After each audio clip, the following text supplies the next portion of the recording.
Ауылда аңсау Нұрғиса Тілендиевке таңға жайып, таңғы шақта туған ауыл бітімі, сағынасың жер ошақты, сыздықтаған түтіні, ата мекен алданышың, ақ тілеуің, қазығың, сағынасың мал дауысын, сағынасың қазы үнін, сағынасың құйрық жалын сүзілдірген аттарды, сағынасың әлі жалын атып тұрған қарттарды, сағынасың кең албарды, сәукелі шөп үйілген, сағынасың балаларды, олпы-солпы киінген, сағынасың қауырт кезі, жететін мұрт жан-жақта, сағынасың ымырт кезді, отыратын шам жақпай, сағынасың бау айыңды, жылай-жылай қоштасқан, сағынасың ағайыңды, құр қалмайтын кешкі астан.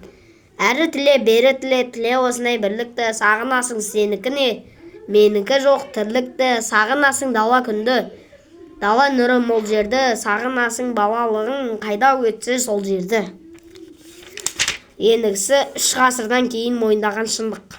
Шораға. Алдағыңнан